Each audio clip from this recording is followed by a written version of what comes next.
keeping everything together. So bear with me on that. So just a little background on our school district and Marion Walker Elementary School.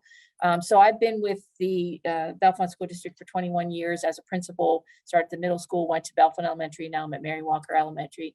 And so we've been a PBIS district and school for 20-ish years, since the early beginnings of it. And we usually get banner status for tier 1 and tier 2 every year. And we, of course, do what you all do. We teach and reteach classroom rules and procedures. We're in the middle of that right now, being January, and reteaching and refining those. Some other things that we do in our district that kind of are related to PBIS and just classroom management. We use Stop, Walk, and Talk. That was around a few years ago. We still use it, where kids learn to say stop, walk away, or talk to someone if they have an issue. We're also we have an SEL district-wide professional learning going on right now. We're in year 2 of that.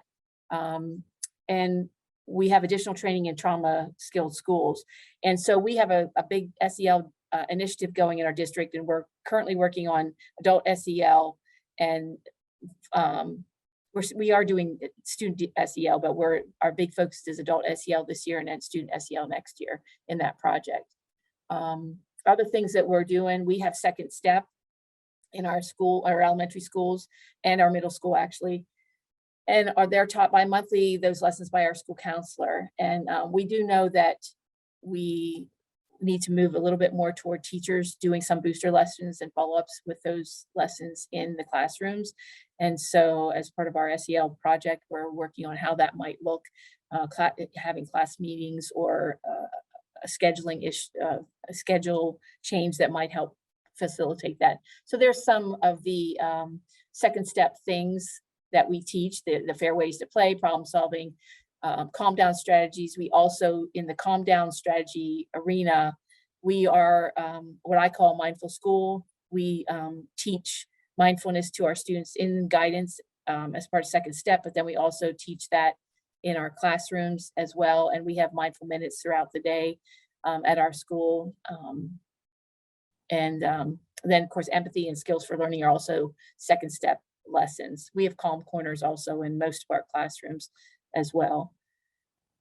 So classroom management, some of those things that we looked at when we first were talking to Patan about what this project was about. So because we're working closely with them on this project, we're kind of a pilot for them. And we looked at our office referrals, our majors and our minors, and we were pretty sloppy about data collection. We knew this, but we also knew we had some issues. We're kind of a little bit all over the place with some of that. We're doing some good in some areas, and some areas not so good. So we didn't really have a good system to do that. We don't have Swiss, and our data management system isn't conducive to that. So one of the things that we'll talk about later in the presentation is what we moved to start tracking our behavior data a little bit better. We had no real discussions or plans about classroom management. Like, it's part of our normal new teacher induction and other things, but we didn't have a lot of formal classroom management discussions going on, other than with principal observations and improvement plans and things like that. So we knew we needed to be more intentional about classroom management and providing support.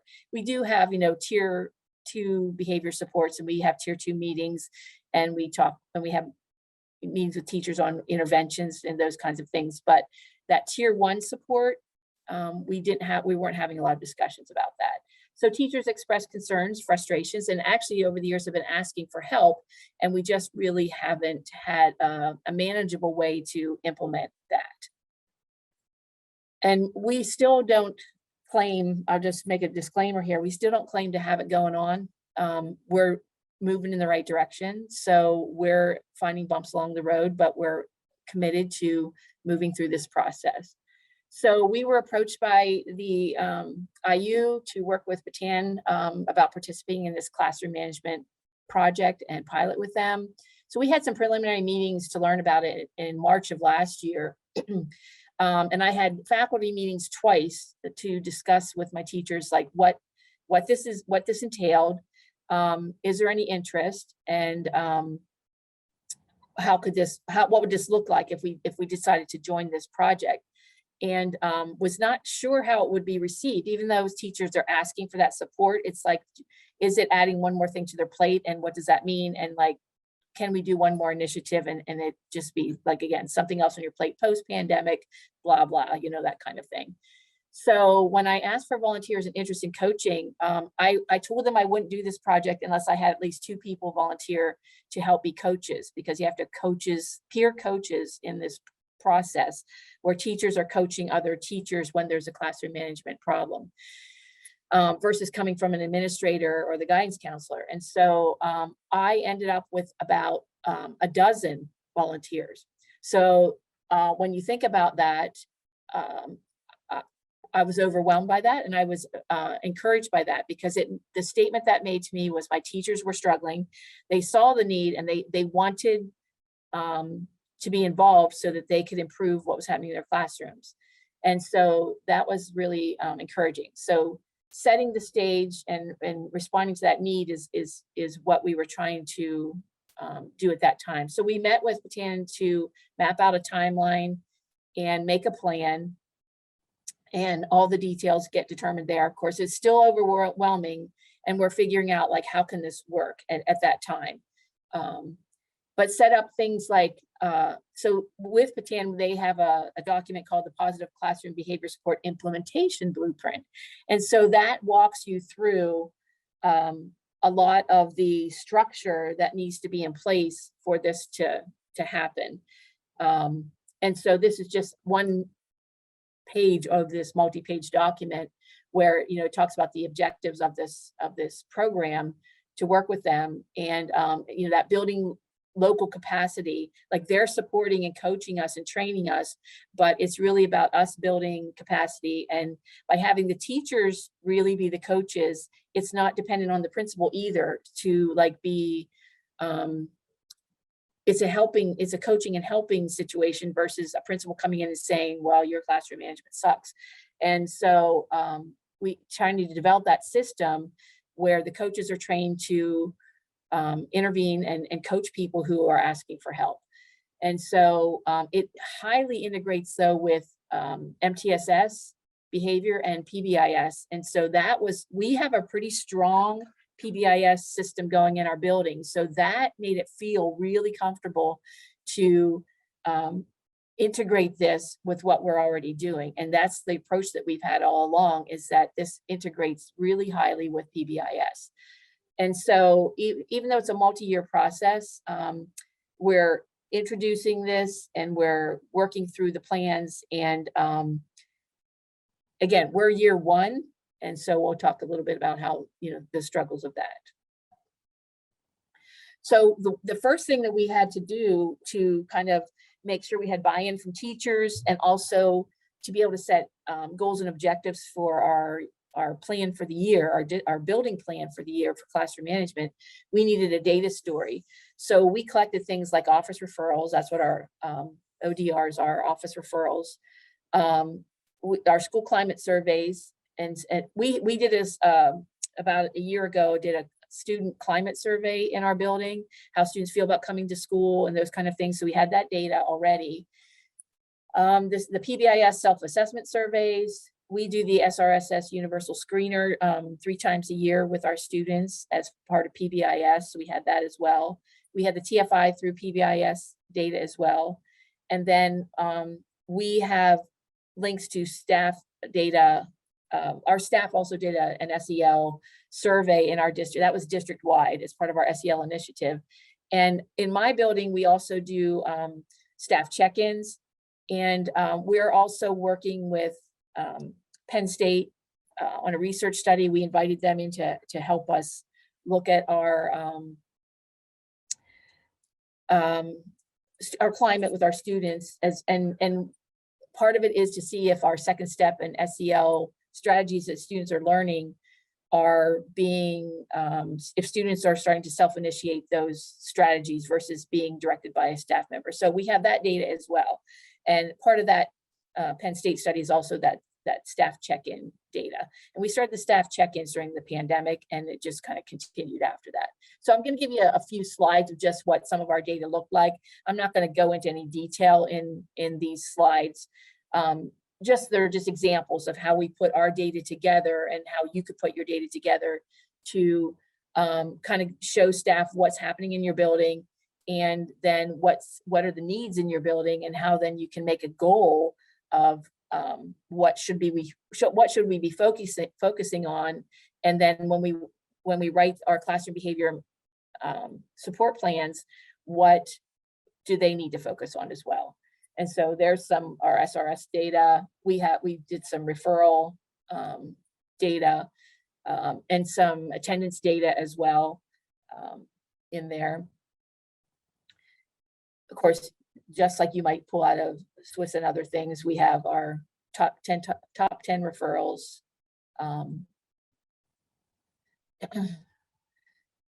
Then we broke down our referrals into subgroups as well. We don't have a lot of diversity in our district or in my building, but we still wanted to see what that looked like.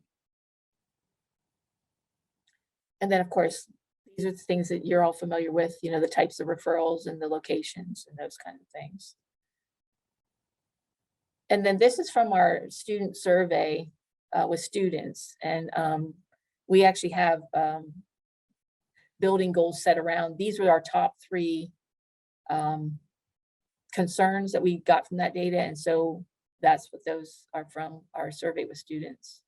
And we're getting ready to redo that survey with students right now. And so there's just some more of that data.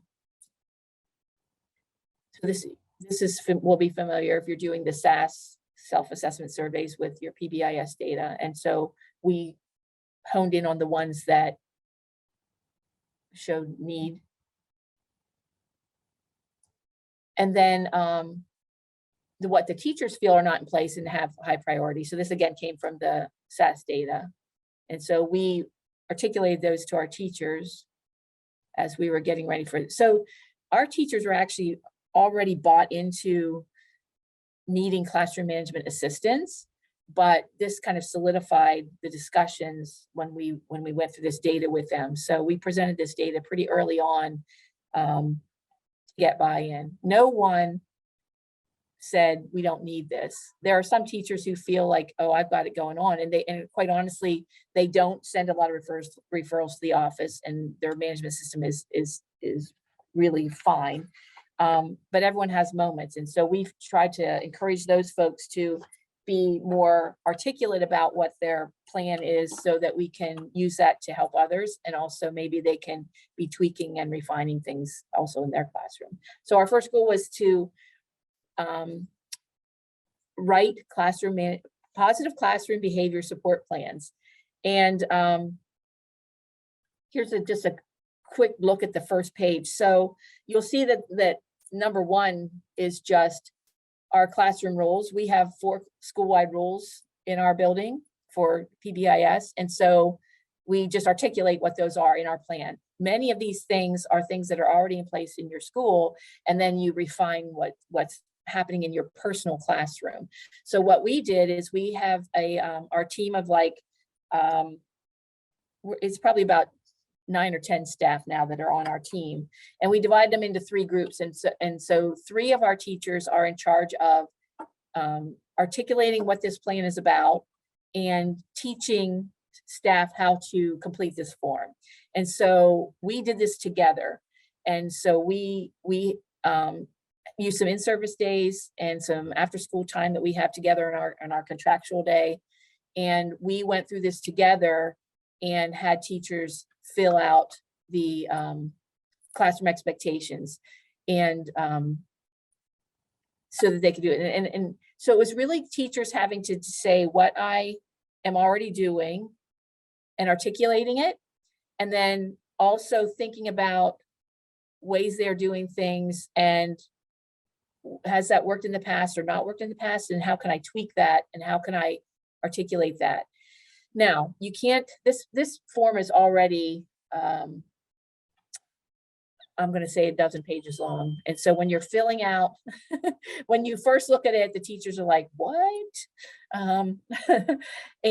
But when you do it together step by step, it's not that bad. And can you put every single routine that you have going on in your classroom in this plan right now? Maybe not.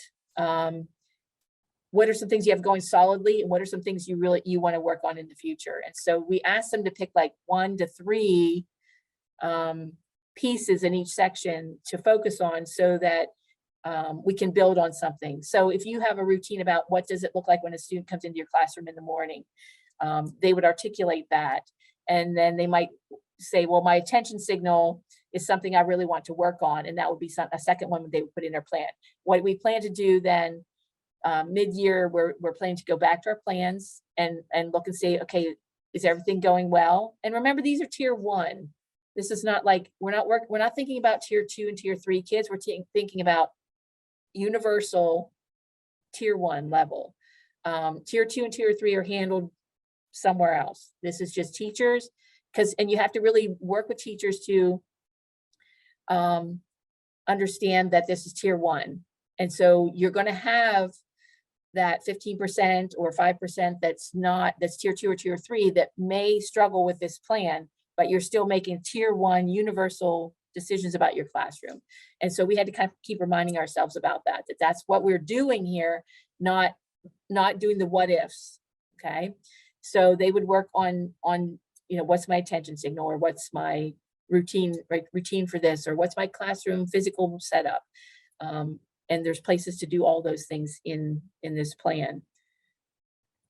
So then next, what we needed to do, so that happened in August. They had to refine and finish their plans over time by the end of September. And you might say, well, school's already a month in progress. Yes, we got that, but this is new. It's a little overwhelming. It's a big form.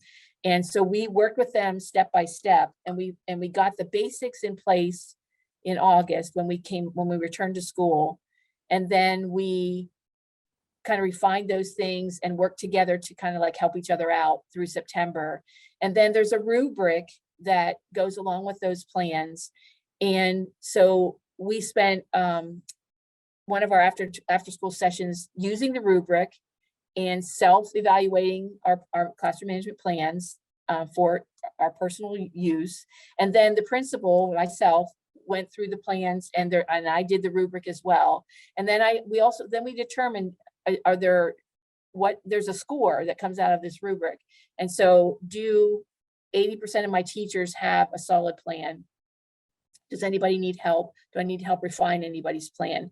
And what I found was most were in pretty good shape because we had done it together and we had worked together, and we had kind of gone through the bumps and the bruises during setup, so that there wasn't a lot of tweaking that had to be done right away at the beginning. And so that's why we'll check in here at the middle of the year. So the PCBS, the Positive Classroom Behavior Support, measurable goals. So we set these goals then together after the data story, and in combination with working on our plans. So we want to reduce our ODRs by 10%. And again, we were a little sloppy about keeping track of what majors and minors. So we needed to refine that a little bit too. We need to see a 20% increase or improvement in areas we identified in our SAS data. And then we had some soft goals. Those were our overall goals that we were going to track with hard data. Our soft goals is we have to establish our data tracking better. And so we use PowerSchool as our student information system in Bellefonte.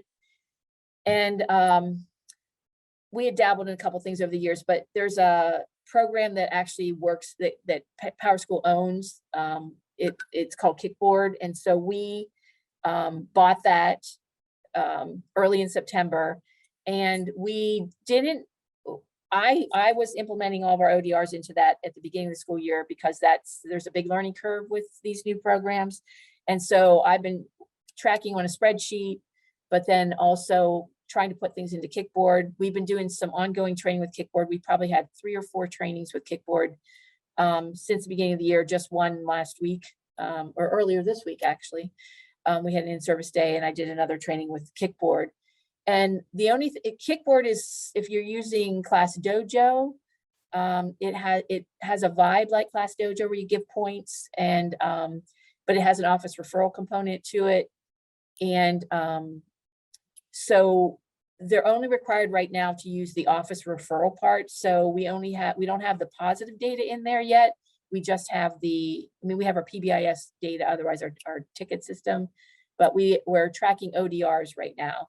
And so then in the fall of next year, our plan is to use the positive behavior support part of Kickboard and move our tickets reward system into an electronic digital system, similar to Class Dojo. And our PBS coaches are working on that right now, how that might look to transform that. Bellefonte Elementary is also in this program, and they actually have been using Class Dojo for their positive behavior tracking for a couple years. And so they have that more firmly established than we do here at Marion Walker.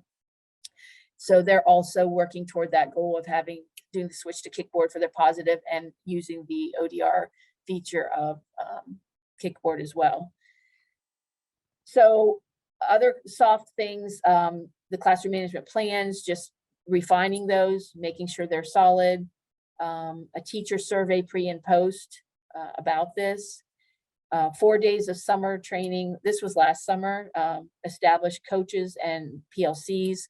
So the 4 days of training is what Patan offers to us, and is excellent. You get a Schoology account where all the modules that you need to learn and also be able to use as coaches of this project are all there.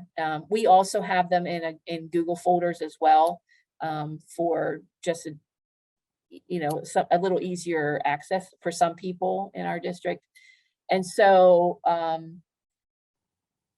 what you need to know, I guess, about is the positive classroom behavior support program is there's a couple components. One is that all teachers have a positive classroom behavior support plan that they're actively using and reflecting on. Then there's tier 2 supports and tier 3 supports for teachers who are struggling. And so tier 2 supports and 3 supports involve having professional learning communities and the modules that are provided by Patan. Like, you don't have to think through anything. They have provided it all and they are available for Zoom or to come over whenever you need them to. So the modules are self-directed. And so if someone's struggling with, say, classroom setup is just a super basic one. You could have them watch, you pair professional learning community and the coaching, you pair them up and they go through the modules on their own, and then they create a goal sheet for the month, and then they observe each other and help each other out with the goal that they've set for the month. So if they've said, I'm going to do this with my classroom setup, they make a goal together, go back for a month, observe each other, and then come back and reflect on that again. And that's part of the professional learning community and the coaching system that's built in. How we're using it a little bit here is a modified PLC. So, and I'll talk a little bit about that later. And then use some of our new after school time for this focus area. So in our district, we have a contract, and we had a new teacher contract that added 30 minutes to our school day for teachers.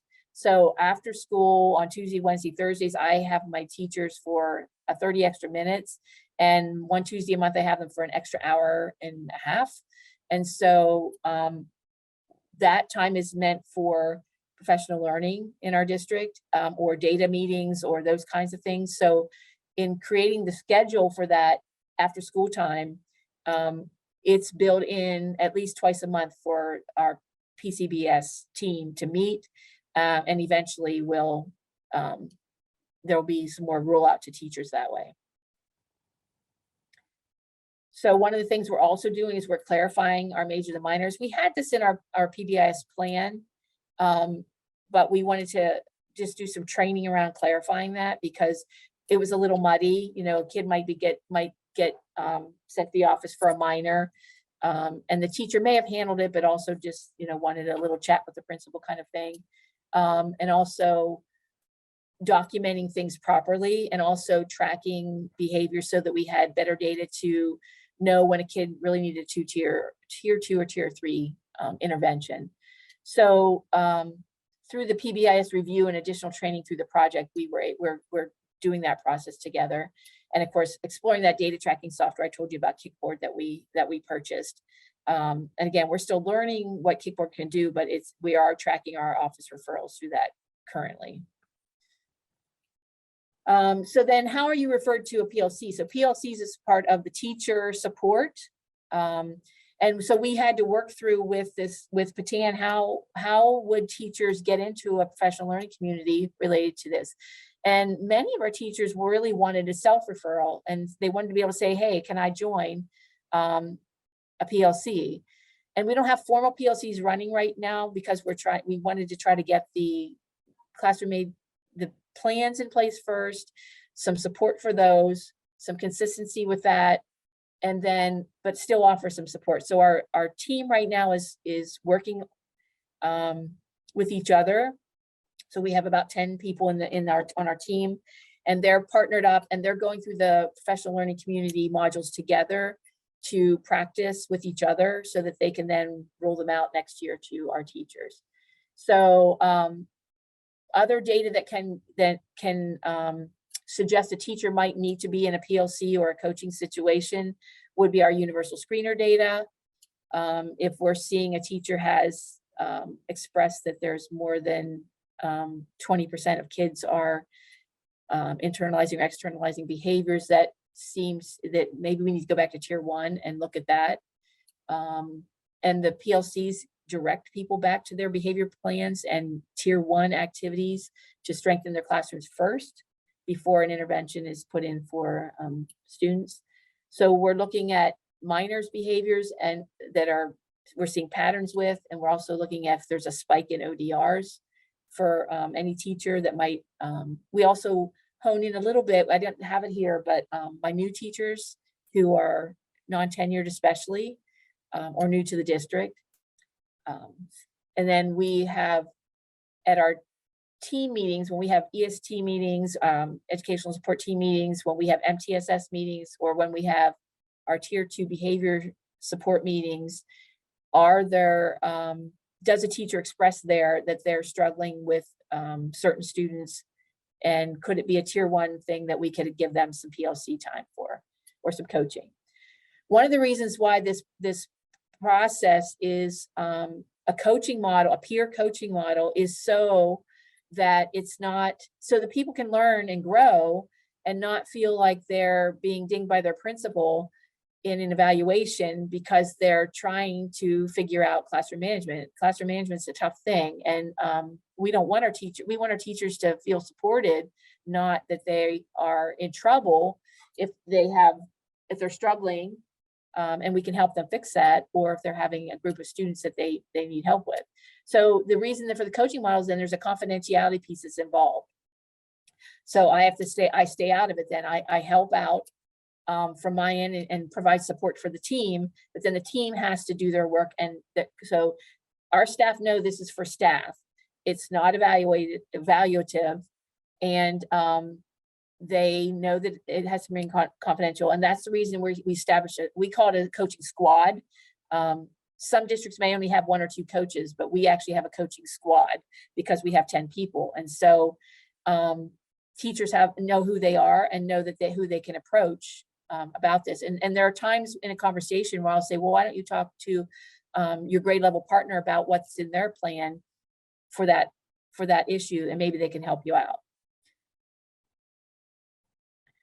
So this, again, is how our team functions. We have trainers, and I talked about this before, are on the plans. They did the initial rollout, and they are training teachers to complete the plans, update their plans, those kind of things. That's their focus. And we thought this was a a way to divide and conquer some of the work. Now, I will say coaches over to the right, those that work with individuals or small groups on the modules, that happens if a teacher needs like a tier 3 sort of intervention with their behavior in their classroom. And so they aren't doing a lot of work right now. And our PLC teams is one of our other teams, and they do strategies, and that's what they're doing right now, is going through the modules and picking out strategies they think might be good refreshers for our staff. And so they're doing that deeper dive, and they're planning to do what they're planning to do instead of running a PLC, because we don't have, we do have opportunities to run a PLC formally in a system we have here called Trade Time, where teachers can earn up to 6 hours a year after school hours on their own time. And then they get to skip a professional learning day in the spring if they get 6 hours of on their own time. So that's a really big incentive for people to attend Trade Times. But we're not planning to do a Trade Time quite yet. We're doing this after school time for 30 minutes. And so probably once a month, we will offer a booster session on a particular strategy that's discussed in one of the modules. So teachers don't have to be in the coaching scenario, but they can get benefit from, oh, we're going to talk about our classroom setup today or some other strategy, and come and we'll have a sort of a casual presentation and a casual discussion and sharing so people can learn from each other. So we use school time, after school time, content from the modules, and this first year they're doing with each other, and then they're going to build from there to put it out to all of our staff. So we have a little progression going on. So the so what now what? I'm a big person, like we're not going to just talk about this forever and not do anything. We have to have a plan. We consider ourselves very much under construction. That we're learning as we go. We're diving in, but we're not necessarily got it going on completely yet. But we're heading in that direction, and we're going to hang in with it so that we can make it happen. So just a couple things that are in the works right now. As the principal, I'm reviewing the plans first quarter. I'm using the rubrics. We've added morning meetings to our schedule. That's part of what I do to help with classroom management and that relationship building, which are all part of classroom management. And so me manipulating the schedule to help teachers is part of my job to help classroom management, foster that classroom management. So our PLC team currently is meeting twice a month after school for 30 minutes to practice with the modules, identify strategies, and start planning booster lessons for the rest of our staff. Our trainers, mid-year, we're doing a mid-year check-in coming up. So they'll actually meet with a whole group of staff, and they'll review their plans as a whole group, and then discuss in small groups and adjust their plans and modify them. And we may group people according to the kinds of things they're working on in their plan, or oftentimes it's usually grade levels, because the grade levels also try to be somewhat consistent, but teachers also have to have their own identity in a classroom. And so sometimes though they work together on those, and they're all centered around our 4 school-wide rules as well. So, and other things that I, as a principal, to keep this project moving, I use the PCBS plans as part of supervision, even though, again, it's not, you can't say it's totally disconnected from evaluation, but so I'll give you an example. So I have a brand new teacher that I observed her lesson, and a couple things. She was using an attention signal in her classroom very effectively, except for she was not waiting. She would do the attention signal, but then would just move right on into the lesson. Didn't give enough pause or wait time for the kids to actually be with her. And back on track with her from the attention signal. And then the other thing was about 20 kids sharpened their pencil while I was in there observing. And it was like, why are they sharpening their pencil? Just like any old time. And so what I did is I pulled out her plan when we had a post observations, and I just asked her questions about her attention signal and how she thought it was going and how that was working. And I said, I have some ideas if you're open to hearing those. And of course she said yes. And so we talked about just tweaking how she's doing her attention signal, slightly to get more response from students. And again, new teacher, she was really excited to have like a way to kind of like fix that, because she acknowledged that it was not okay for that to be happening. And then the pencil sharpening thing, she was like, I know, is that making you crazy too? And I said, yeah, so why don't we make a routine about pencil sharpening? What routine can you put in your plan about pencil sharpening? And so kids now know, when can you sharpen your pencil? When can't you sharpen your pencil? And like, when how does it work? And so just using that plan. And if we didn't have those plans, that conversation may not have come up that way. It may have come up in a different way, where she might not have felt as supported. And so very easy to go in and tweak her plan and then have it for future as well. And then she can share that at new teacher induction, about when they talk at new teacher induction about classroom management. Here's some things I tweaked in my classroom management plan that help my classroom run more smoothly.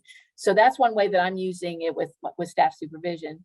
My job is also to help make referrals, although teachers can self-refer and other teachers can suggest to people like, hey, it might be helpful if you attended the PLC, because they talk to each other more than they're going to talk to me about classroom management when they're struggling. And that's what we want them to do. And so referring each other to the PLCs, purchasing, training, begin implementation of Kickboard, that data tracking system for our office referrals. And our majors and minors. And so that's just part of the principal's job, is to make sure the money can come from somewhere and get the thing done. Then of course, data reviews in our after school time will come from that. We don't have a lot of, we're sharing some of the data out, but we're still a little clunky with getting the program running. And so we don't have a lot of good data yet, but we're working toward that. And then we do circle sharing at our faculty meetings. So if you do circles in your building as part of like an SEL strategy. So in my faculty meetings, we often start our faculty meetings with a circle and a circle topic. And so recently, one of our circle topics was, what is how do you greet kids in the morning? What's your morning routine when kids arrive at school? And build those relationships. And so we just went around in a circle and everyone shared. And they could see things that they were doing that were similar to others. And they could also get new ideas of things that might work in their classroom as well. And sometimes teachers are too modest. Sometimes I had to prompt them to say a little more, because they were doing some awesome things in their classroom and they were downplaying them a little bit. And so we share at our faculty meetings, and as part of like what's pieces of the classroom management, they become circle topics at our faculty meetings, is parts of the classroom management plan. I talk fast, I talk a lot. That's sort of what it is. I'm not sure if I was clear on how this all works, at this pilot that we're working with Tan. Shonda can maybe fill in some gaps where I missed what it's all about, and how maybe if you're interested, you could get involved. Sure. So I did put in the Padlet, I uploaded the plan document that Karen was referring to, as well as the rubric. I would encourage you, you don't necessarily have to be a part of our pilot to utilize the template. And we do have some time. I'll share my screen and kind of go over that with you briefly. I do want to say that we are offering sessions at our Patton Harrisburg office and our Patton East office. Our session in Harrisburg will be on the 27th of February. And the session in the East is on February 23rd. And these are full day face-to-face sessions where we will be introducing the plan template, the rubric, and talking about high yield strategies. It's very appropriate for teachers. It would be appropriate for individuals who might be coaching teachers in the area of implementing positive classroom behavior support plans. So I wanted to share that with you. And then I did put the date for the Harrisburg session in the chat. And just remember that the session for the East is on the 23rd. I do want to share my screen. Okay. So I'm going to go over the plan. I hope that's where we were before I got kicked off. Yes. So there are 10 sections to the plan. And when we go over when we are involved with Karen, we spent a day going over these high yield strategies that are evidence-based. That was one of the first things we did with Karen's team and those who are identified to be coaches. In the session that we're offering in February, we're going to be doing the same thing, going over high yield strategies that are evidence-based, that are research-based, and we are seeing, and we're also showing you where they fit into this plan template. So I'm just going to talk to you about the 10 sections very briefly.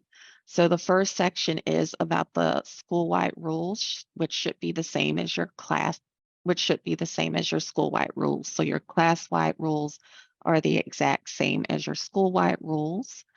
And then we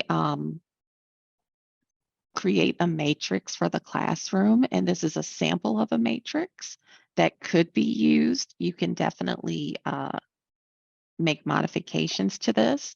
So in this one, we have the rules that we're bringing down, and we are just creating a matrix regarding what does that look like and what does that sound like during whole group, small group, independent work, transitions. And we like this column of what does that look like and sound like when I'm upset. For each one of these sections, for most of them, we do have links to resources. So these are live links that would take the person completing the template to resources if they get to this section and they didn't have the opportunity to come to a training, they don't have a coach, they could still have some built-in resources within the document to help them. We do have sections. So how are you going to teach your matrix and your rules? And we're expecting them to be taught and retaught. We talk about the general layout of the classroom. And that can be narrative or an actual diagram. We also have making sure you are putting what is your attention signal and when are you teaching and reteaching that. Sections for the daily schedule. We have sections for student routines as well as teacher routines. So when Karen was talking about the teacher who was talking about the pencil sharpener, this is where that teacher would document what is my routine for students accessing the pencil sharpener. And once again, we always want to record the dates that that's taught. From that, we go into section 7, where we talk about encouraging appropriate behavior. So we expect the person completing it to have an acknowledgement system for a whole group and at least another layer of acknowledgement for individual students. And we ask for them to be pretty detailed. So how are you going to acknowledge? What is the criteria for earning that acknowledgement? What will students gain from the acknowledgement? So what's the backup reinforcer? And then how often are you planning to use it? Part of the reasons we ask for so much detail is to assist with fidelity of implementation. So like Karen said, if she goes into the classroom and she is doing an observation or a walkthrough, she can pull up the teacher's plan and see, is it being implemented as directed? And that teacher can also see if students aren't meeting my goal, let me go back to my plan and make sure that first of all, I'm implementing it as I designed it. The next section, we are looking at strategies to prevent behavior or discourage problem behaviors. And these are strategies like instructional strategies, providing high rates and varied opportunities for students to respond, looking at pre-correction, those types of strategies. And then what are corrective strategies? So we know that all students aren't going to meet our expectations at all times. So how can I preemptively plan how to correct that when it occurs? And we are thinking about positive corrections such as reteaching, adjusting procedures and routines, increasing acknowledgement, et cetera. So not focused necessarily on punishing behaviors away, but definitely thinking about positive responses when students make behavior errors. And then finally, our section 10 is about monitoring. So creating goals and then also creating a plan for collecting data. And then when are you going to review those data? to see if students are meeting expectations. And then, of course, the administrator initials when they review the report, review your plan, and if there's a need for a revision, that can occur. So I know I went through that pretty quickly. Does anyone have any questions about that? And I do also want you to know there is a rubric that is aligned to the plan. And I did put that, I'm not going to go through that, but for each section of the plan, there is a rubric that goes with it. It is aligned to the Danielson model. What we told Karen when we presented was that, of course, you can adjust this. And I think when they were looking at the rubric, they were saying, I want different indicators for that. And we're like, absolutely, add indicators, make it context specific. But this is what we kind of provide as a starting point, whether you would want to create your own rubric or make adjustments to it. We want to definitely stress the importance of providing feedback if you are utilizing these plans. We don't recommend just asking teachers or staff to complete a plan if we don't also have a plan for support or a plan for providing feedback. And if you are interested, yes, you do have a link to the template. It is in the Padlet. You probably just need to refresh it because I did add it while Karen was talking. If you're a coach and you go back to your school or your program and you're interested in learning more or possibly implementing it, your school can complete a short-term request specifically asking for supports with classroom management or positive classroom behavior supports, and we will be able to respond to those requests. So thank you, Eva. Just put the link to the Padlet back into the chat. It's 12:18. We do have some time for a few more questions. I'm happy to answer questions, and you can also pose questions to Karen as well.